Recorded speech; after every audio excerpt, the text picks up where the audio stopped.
A software engineer in San Francisco might earn $160,000 a year. In London, the same role pays closer to £70,000. An investment banker in New York? They could be making $250,000 by their third year. In Frankfurt or Paris, that number often stops at 120,000 euros. Even in healthcare, the gap is striking. A registered nurse in Texas can earn $90,000. In Madrid, a similar role pays just 30,000 euros. And at the top of the corporate ladder, the average CEO of a Fortune 500 company in the US earns over $18 million a year. In the UK's FTSE 100, it's around £3.8 million. So, why are salaries in the United States consistently higher? In this episode, we'll explore why American salaries outpace those in the UK and Europe. Number 1. Productivity. Since the 1990s, the United States has consistently outperformed much of Europe in terms of GDP per hour worked. Today, that gap stands at roughly $15 more per hour compared to the EU average, adjusted for purchasing power parity. This isn't just about workers being faster or working harder.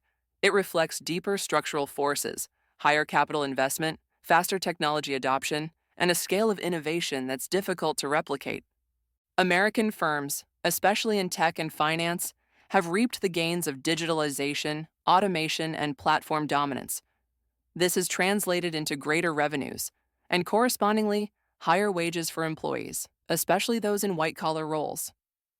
But productivity also comes from hours logged. American workers put in more time, an average of 1,800 hours per year versus 1,500 in the UK, and often even fewer in continental Europe. With fewer vacation days and longer work weeks, the arithmetic of annual income shifts dramatically. Number 2, the role of labor market structures. Labor markets, like any market, respond to rules. In the United States, those rules tend to favor flexibility over protection. Most U.S. employment is at will. Hiring is easy, so is firing. This gives firms confidence to expand headcount quickly, especially in high-growth sectors. It also means that wages respond more fluidly to market demand. In contrast, Europe, particularly continental Europe, has opted for labor protection. Contracts are more rigid, severance costs are higher, and in many countries, unions negotiate industry-wide wage agreements, compressing the salary range. This fosters stability, but often at the cost of dynamism. Wages don't rise as quickly, even in high-demand sectors, and employers may be slower to expand when faced with regulatory hurdles. Number 3, taxes, social spending, and the real meaning of take-home pay. One of the most misunderstood parts of the US-Europe wage gap lies in how compensation is structured. In the US, gross salaries are high, but so are out-of-pocket expenses. Healthcare, education, childcare, and retirement planning are often the individual's responsibility. In the UK and Europe, many of these costs are covered by the state.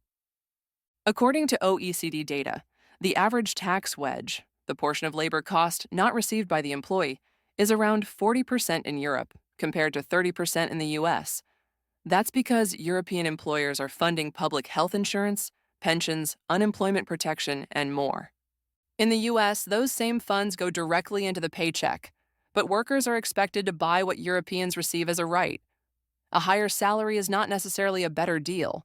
It's simply a different transaction. Number 4, cost of living and the geography of wages. Wages are not set in a vacuum. They are shaped by what it costs to live. In cities like New York or San Francisco, salaries must rise simply to cover rent, childcare, and healthcare. The U.S. has some of the world's most expensive metropolitan areas, and unlike in Europe, there are fewer price controls or subsidies to keep costs down. Take housing.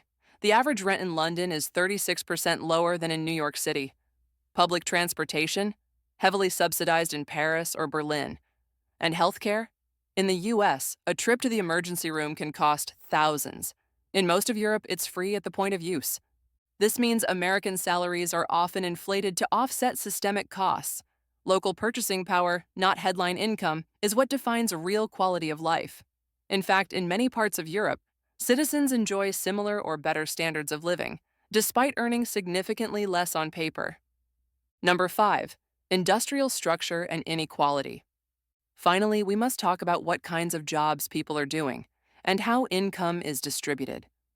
The US has a higher concentration of high paying industries: big tech, private equity, corporate law.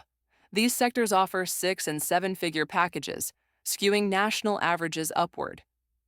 Europe, by contrast, relies more on mid sized enterprises and public sector employment. These jobs tend to pay less, but also come with greater job security and often better work life balance. The US also tolerates higher levels of income inequality. The richest 10% of Americans control more than 70% of the nation's wealth. CEO to worker pay ratios exceed 300 to 1 in some industries. In most of Europe, those figures are far more restrained. So, what does it all mean? US workers earn more, but they often pay more. Europe offers less income, but more state support. America favors flexibility, individualism, and reward for risk. Europe emphasizes stability, solidarity, and shared responsibility.